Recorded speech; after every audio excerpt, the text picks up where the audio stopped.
Il advint qu'en ce temps jadis, des moulins arrimés sur les piles de pont profitaient de la force du courant pour faire tourner la grande roue à aubes. Bateaux à double nef, ils étaient le souci majeur des mariniers, prompts, on s'en doute, à faire le coup de poing avec ces marins, tout autant immobiles qu'encombrants, qui constituaient pour eux un redoutable obstacle.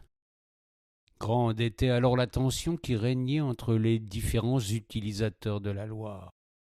Il n'y a rien de neuf sous le soleil ligérien. Il n'est qu'à voir nos quais aujourd'hui et l'immense diversité des engins qui s'y déplacent, sans que ce soit dans la plus grande harmonie.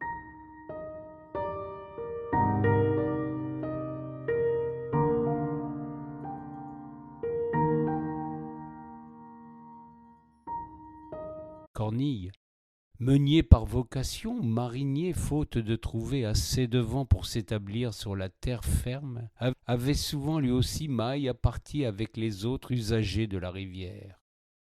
Il est vrai que son moulin flottant était fort imposant et accroché à l'un des ponts les plus délicats à franchir de la Loire. Il n'en fallait pas plus pour que querelles et invectives lui donnent aussi du grain à moudre tout au long de la journée. Ayant à supporter bien des altercations et même parfois des actes malveillants, son activité n'était pas florissante. Il avait du mal à joindre les deux bouts. Vivre convenablement d'un métier qu'il chérissait lui était impossible. Il est vrai que la concurrence était rude. Nombreux étaient ses collègues et beaucoup disposaient d'un emplacement moins problématique que le sien.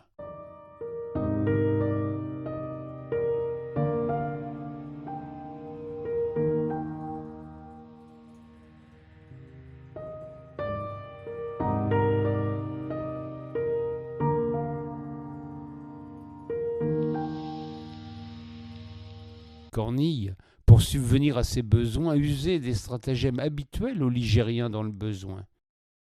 La Loire lui apportait en toute clandestinité ce qu'il ne pouvait s'offrir. C'est ainsi qu'au risque de subir les foudres des contrôleurs, il mettait là ses filets dans l'eau quand l'obscurité devenait sa complice.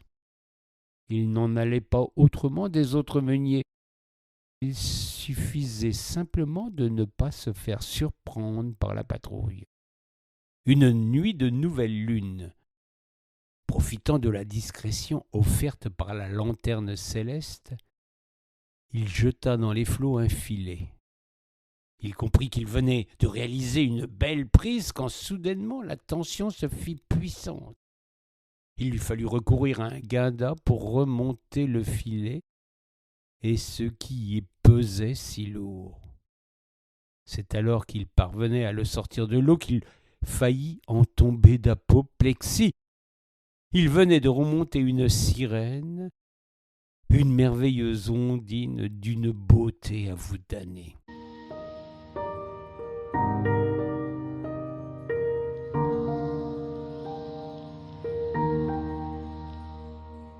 Le meunier comprit que la roue de l'infortune avait cessé de tourner en sa défaveur. La destinée ne lui avait pas envoyé un signe, mais bien mieux encore, la plus belle des passagères. L'homme avait des manières. Il bouta son chapeau pour saluer la belle tout en se précipitant pour la sortir du piège. Une fois libre de ses mouvements, la vouivre décochera un sourire à damner celui qui en est le destinataire. Cornille, cependant, en dépit de son métier, savait garder les pieds sur terre. Il ne lui vint pas à l'esprit de profiter de l'occasion inespérée qui s'offrait à lui pour s'accorder du bon temps. En dépit d'un célibat subi, bien plus que désiré, nulle femme n'avait voulu partager sa vie et son modeste logement inconfortable. Il n'envisageait pas de se lancer dans une aventure qui risquait elle aussi de tourner en queue de poisson. L'homme avait bon jugement.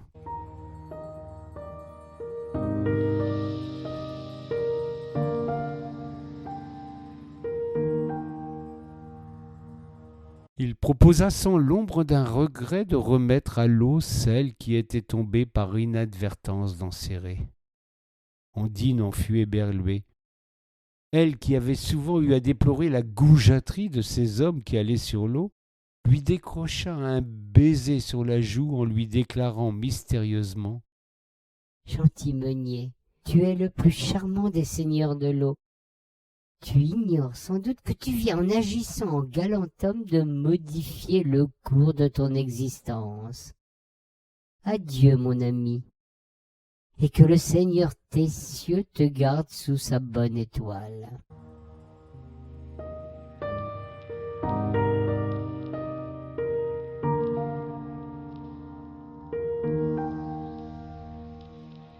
La Ouif plongea, laissant Cornille partagé entre stupeur et regret.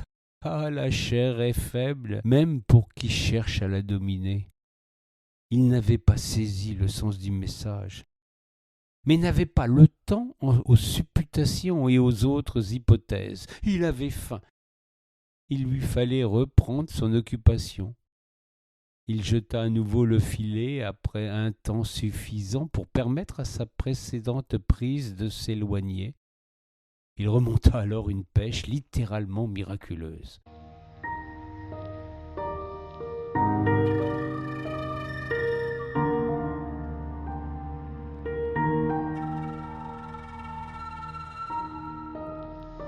Les jours suivants, il eut l'agréable surprise de recevoir des commandes de clients importants qui jusqu'alors allaient chez les concurrents. La vie devenait plus confortable. Il vivait mieux de son métier. Il n'en doutait pas. Sa bonne fortune pourtant ne s'arrêtait pas là. Cupidon se mit lui aussi de la partie pour lui rendre la vie plus agréable encore. Il tomba sous le charme d'une Charlusette à qui il ne déplut pas, malgré son bonnet ridicule quand il œuvrait à sa meule. Elle semblait tomber du ciel, venue sur son bateau pour un prétexte si futile qu'il ne parvenait plus à se le remémorer. Mieux encore, le meunier décelait dans ses traits délicats une ressemblance certaine avec cette sirène qu'il avait tout juste eu le temps d'admirer. Décidément, cette nuit-là lui avait porté chance.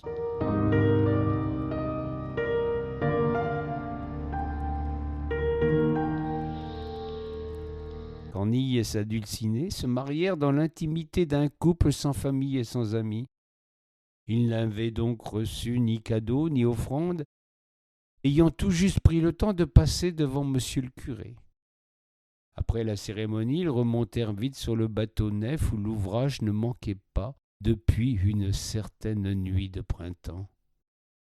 C'est alors qu'ils découvrirent sur la modeste table de cuisine un petit coffre, délicatement sculpté de belles arabesques et d'une sirène. Le cœur battant, Cornille l'ouvrit pour y découvrir une bourse pleine de pièces en or et une bague magnifique qui, chose plus incroyable encore, se glissa sans difficulté à l'annulaire de sa belle. À ce moment-là, l'homme en aurait juré. La sirène du coffret lui fit un clin d'œil.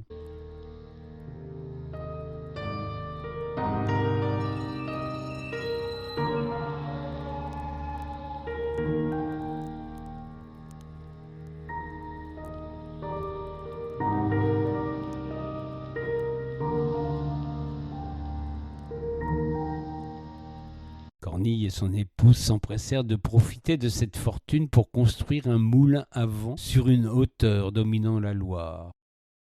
Ils le nommèrent le moulin de Bel-Air, car curieusement, jamais il ne manquait de vent quand il y avait du grain à moudre. Ainsi, ils n'eurent plus à ennuyer les mariniers tout en gardant les yeux sur leur chère rivière. Ils vécurent heureux.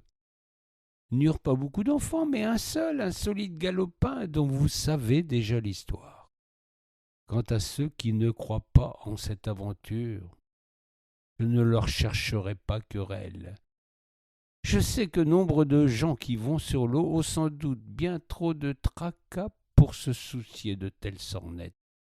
Les exigences de la navigation les éloignent trop souvent des mystères de la rivière, ce qui en fait des gens trop sérieux à mes yeux.